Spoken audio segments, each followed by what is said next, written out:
Olá pessoal, hoje nós vamos falar a respeito daquele vídeo dos OVNIs que já está circulando aí já desde o ano passado e que agora o Pentágono admitiu que aquele fenômeno aéreo é não identificado. Então, bora pro vídeo. Ele foi enviado para mim por um colega da faculdade chamado Maurício Porto. E ele enviou esse vídeo para mim por conta de que no passado eu andei pesquisando algumas comunidades ufológicas, né? Eu andei pesquisando os pesquisadores, então por isso ele me pediu ali uma opinião a respeito desse vídeo aí, né? Mas antes eu gostaria de pedir para vocês o seguinte: quem gosta de ler o Carl Sagan, eu tenho aqui o livro Carl Sagan, Variedades da Experiência Científica, tá? Esse livro aqui, e peço para que vocês deem uma lida nos capítulos 4, Inteligência Extraterrestre, e 5, Folclore Extraterrestre, Implicações na Evolução da Religião. Então já tem aí já uma coisa para ser lida, beleza? E também este livro aqui chamado Exoconsciência, do Giuliano Posati, no capítulo que trata da mente e o contato. Aqui, ó, Exoconsciência, tá? E para poder também basearmos um pouco as nossas explicações, este livro do Steiner, Verdade e Ciência, no capítulo referente a teoria do conhecimento depois de Kant, que é o terceiro capítulo, né? Então, vamos lá.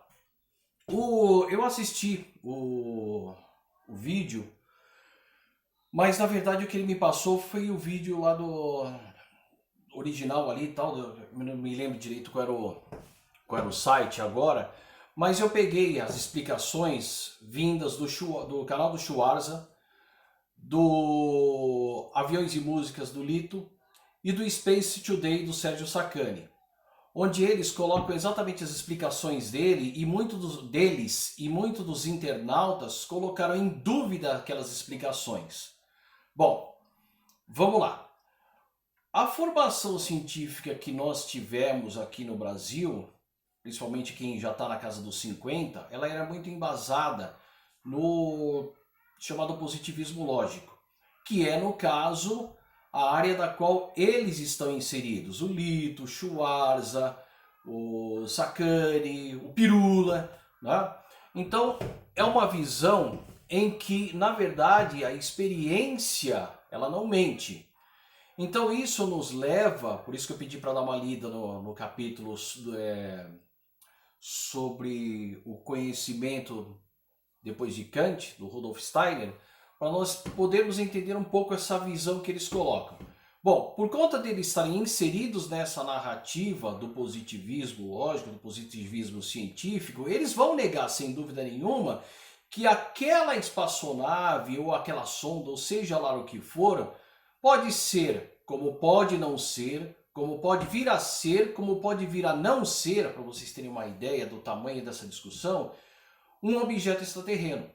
O Lito e o Sacani acham que, e o Schwarza também, acham que aquilo, na verdade, é um equipamento militar ultramoderno que só agora está sendo liberado. Assim como foi o Blackbird SR-71, como foi também aquele outro avião, que agora me fugiu o nome, caramba, que teve na Guerra do Golfo, lá em formato triangular, né? O Stealth, né? O avião invisível, bombardeio e tudo mais, que só é liberado depois de que ele já fez certas operações por aí. Mas será que é isso? Será que procede? Outros canais fizeram umas pesquisas em cima disso, com mais detalhes a respeito daquele objeto. Então vamos lá. Em primeiro lugar, a narrativa deles vai muito na direção da física. A física vai dizer o seguinte: olha, não é isso, não é aquilo, não é aquilo outro, portanto esse fenômeno é uma coisa nossa. Beleza? As explicações físicas se juntam com as explicações psicofísicas, em que as pessoas que trabalham nessa área, né, psicólogos ou de algum tipo, que vão mais para a área do materialismo, vão falar assim: olha, as pessoas têm o seguinte comportamento. Quando elas veem algo que elas não conseguem explicar, elas acabam inventando. Ou então acabam tirando de outras referências inexplicáveis explicações para esses fenômenos. E isso não leva a nada. Então a explicação do físico fala assim, não, isso não existe. Disco voador, seres extraterrenos, Papai Noel, Coelho da Páscoa não existe. O psicofísico vai falar assim, isso é verdade, não existe. Por quê? Porque não temos provas, não temos evidências disso. O fisiologista vai falar assim, é verdade. Por quê? Porque na hora quando o fenômeno é observado pelo nosso aparato sensório, a mente tenta nos enganar com algo que ela já viu e tenta buscar na memória esse tipo de explicação. Juntando todas essas explicações, nós temos uma coisa chamada realismo ingênuo. Por quê? Porque descarta as outras possibilidades, as outras explicações, que é o que os internautas deles colocaram lá, como por exemplo, a Operação Prato, a Noite dos Discos Voadores, o incidente de Rendlesham na floresta lá na Inglaterra e vários outros casos, inclusive aqui no Brasil, por exemplo. Beleza? Bom, aí nós temos dentro do realismo ingênuo o racionalismo ingênuo. O que seria o racionalismo ingênuo? É exatamente isso que eu estava falando agora. Ou seja, descartar as outras explicações. Como é que isso funciona? Bom, vamos partir do seguinte princípio, que o olho humano só é capaz de ver apenas uma pequena parte do espectro de luz. Mas ele não pode desconsiderar que não há outra coisa. Isso foi inclusive um debate entre Newton e Goethe, por exemplo, na questão da teoria das cores. O fato de você não estar vendo não significa que não exista. Beleza? Nesse vídeo curto, gente, é meio difícil eu ter que explicar essas coisas, mas para poder não deixar o vídeo muito pesado, muito sacral e tudo mais, é por isso que eu pedi para que vocês fizessem a leitura desses livros aqui, tá certo? Bom, mas como é que então a gente escapa do realismo ingênuo e do racionalismo ingênuo? A explicação é a seguinte, por isso que entra aqui a questão da exoconsciência do Giuliano Posati. Nós vamos pegando todas as outras teorias que satisfaçam de maneira científica, pelo nosso pensar, como a gente pode observar determinados fenômenos. Não se esqueça também de passar a navalha de Ockham, ou seja, dispensar aquilo que não serve como explicação. Porque senão a gente cai de volta no realismo ingênuo. Aquela coisa do tipo, desde que o mundo é mundo, as coisas são assim. Não, se eu não tô lá para ver, então não existe. Então você vai ter que tirar a bunda e vai ter que ir até onde estão essas pessoas, poder entrevistá-las, poder saber como é, que é o papel, por exemplo, do caso do Marco Antônio Petit, do Ademar Gevaerd, que eles vão até esses locais fazendo fazendo até análises científicas, mas que a nossa ciência não reconhece. Então, se nós formos entrar um pouco na narrativa da história da ciência, quanto tempo levou para a ciência, a nova ciência, se afirmar um pouco antes do Renascimento? E quando ela se firma mesmo como ciência, é entre a primeira e a segunda Revolução Industrial. Então olha o tempo que ela levou. Por isso que eu falei que esses determinados fenômenos podem ser, como podem não ser, como podem vir a ser, como podem vir a não ser.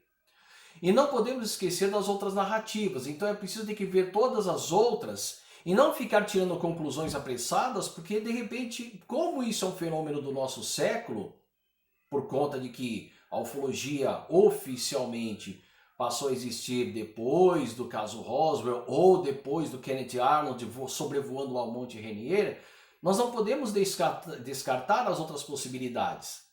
Da mesma maneira que no Exoconsciência do Giuliano Posati tem a questão da mente, da inteligência extraterrena, o Carl Sagan também fala aqui em Variedades da Experiência Científica. Só que o que no racionalismo ingênuo espera é uma espécie de comunicação do ponto de vista de nós seres humanos. Uma comunicação baseada em matemática, uma comunicação baseada em determinados fatos, em determinadas evidências. Mas espera aí, né? nós não podemos esperar uma inteligência igual à nossa. Nossa inteligência é deste mundo, voltada para este mundo, com o nosso aparato sensório para este mundo. E se eles viessem aqui para poder fazer contato com baleia, com golfinho, com lula, com inseto, com outros tipos de animais? Também é errado pressupor que viajam grandes distâncias quando a comunicação poderia ter sido avançada e aí quando aquele povo voltar para o seu planeta, aquela civilização já mudou. Mas espera aí, não é o próprio Albert Einstein junto com o Rosen que falaram a respeito das pontes de Einstein-Rosen ou buraco de minhoca? Se eles têm uma tecnologia para poder vir até aqui, nós nem temos ideia de como é que ela funciona. Mas também existe a possibilidade dessas inteligências se comunicarem conosco por meio da sua própria inteligência, não dependendo de máquinas. É aí que entra, no caso, a exoconsciência do Juliano Posati, quando ele fala do general Alfredo Moacir Uchoa, que era um professor de mecânica racional da escola de Agulhas Negras. E ele era um clarividente.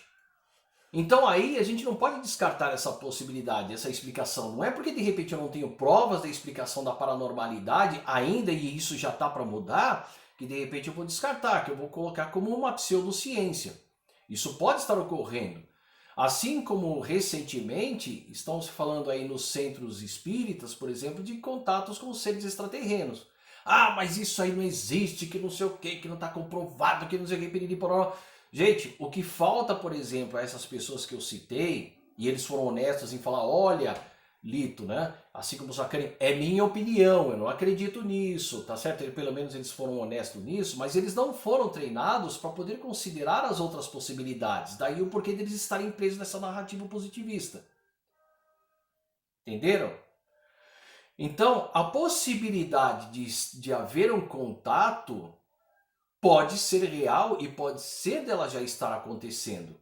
Outra coisa que também os internautas falaram ali, que reclamaram deles, é que eles viajam em tremendas distâncias para vir aqui, ficar analisando pedra, para fazer análise de solo e depois ir embora. Bom, mas o que a gente está fazendo em Marte? Então não é exatamente a mesma coisa? Fazendo análise do céu, da atmosfera de Marte, do solo, das pedras, é exatamente isso que nós estamos fazendo. De repente o interesse deles pode ser nem em relação a nós. Pode de repente ter sido um estudo sobre a água. Existe um livro chamado Os Discos Voadores, de um abduzido chamado Arthur Bellet, ou Berlet, né, de lá do Rio Grande do Sul, em que ele acabou sendo abduzido e no planeta onde ele foi levado, o pessoal daquele planeta falou assim, olha, ele perguntou, o que vocês estavam fazendo lá? Vocês estão querendo invadir a Terra? Eles falaram, não, a gente não foi invadir a Terra, nós fomos fazer análise do solo do seu planeta para fazer como o nosso solo pode ser rico em nutrientes, como o solo do seu planeta é, para que nós podemos plantar determinados tipos de planta, para que nós podemos fazer um pão melhor. Ou seja, eles viajaram tremendas distâncias para poder ver, para poder fazer uma análise do solo, para poder fazer pão. Ou seja, a preocupação dessa sociedade está voltada com a alimentação do seu próprio povo e não de invasão, como nós pensamos. Tá vendo como de repente uma narrativa pode ser diferente? Eu vou pegar um outro exemplo. A tal da mensagem que levou 80 mil anos vindo da galáxia de Andrômeda para cá, chegou aqui em 1997 e só em 2002, mais ou menos isso, ou 94, e só em 2002 é que ela foi traduzida, depois de muito tempo. Muita gente ficou desesperada lá nos Estados Unidos, querendo saber se era invasão, se de repente eles estavam vindo, se era uma comunicação para avisar, olha, nós estamos indo aí para invadir vocês. É essa mentalidade Independence Day que nós temos aí. E na verdade, quando eles conseguiram fazer a tradução na verdade nada mais era do que um pedido de socorro de alguém que estava num bunker, que estava implorando por ajuda por conta de uma guerra que ocorreu no planeta dele e o planeta estava morrendo. Né? É uma outra narrativa. Então a gente não pode ficar com essa coisa assim do tipo, ai não, olha, se eu não vi, não é verdade. Ah não, pelo que eu vi ali, ele faz esse movimento, faz aquele, faz aquilo outro, então é um drone, ultra secreto. Bom, com esse tipo de afirmação do realismo ingênuo e do racionalismo ingênuo, a gente abre a porta para a teoria da conspiração a lá Olavo de Carvalho. Então não é por aí.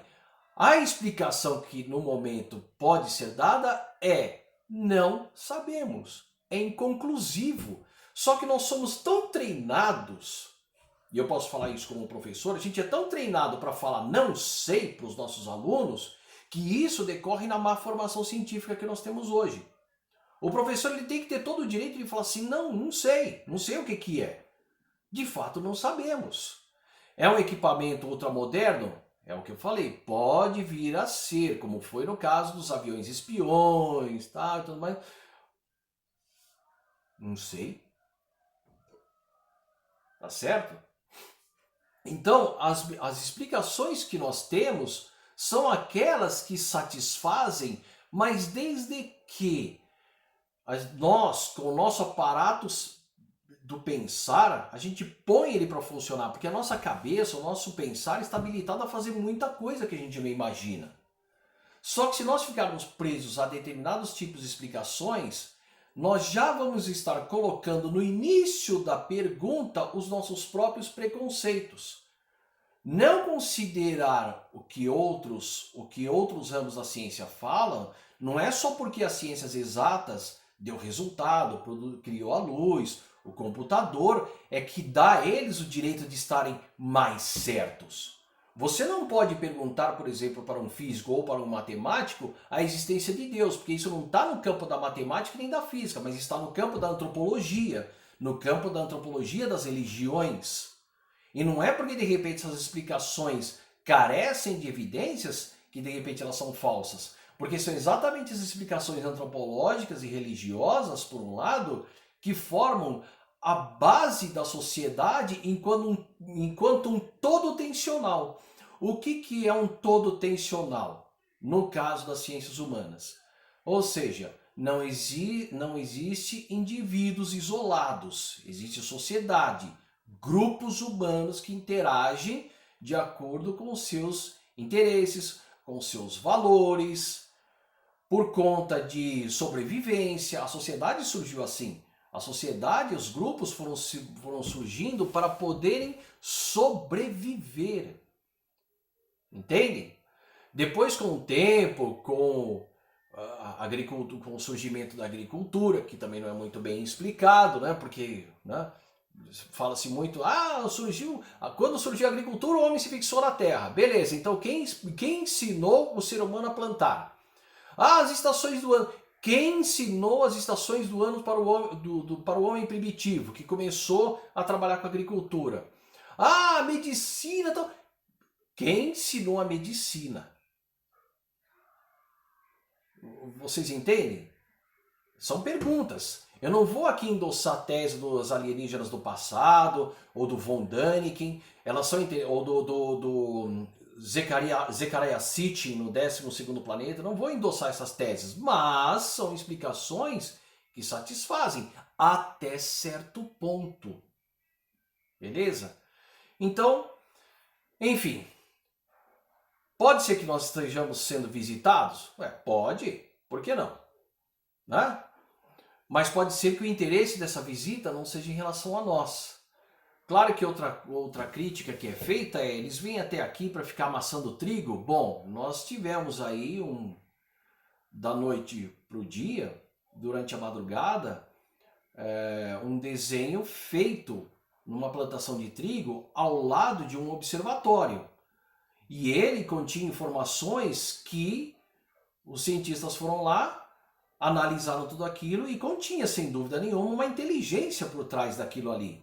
Inclusive com localização da estrela, com alguns dados, o código genético, o tipo de comunicação. É a nossa resistência em não querer considerar esse tipo de explicação que pode estar nos levando não só ao erro, mas também não querer ver o que está acontecendo. Nós não podemos achar que a evolução é uma coisa positivista. Estado fictício, estado metafísico, estado positivo. Não é assim. A evolução é por quebras na ordem, seja ela uma ordem social, seja ela uma ordem natural, seja lá qual for. Então esse tipo de explicação nós temos que considerá-la, embora não tenhamos uma resposta. E não é errado você não ter uma resposta, você falar não sei. Bom, se com isso eu causei mais confusão do que certezas, a ciência funciona assim.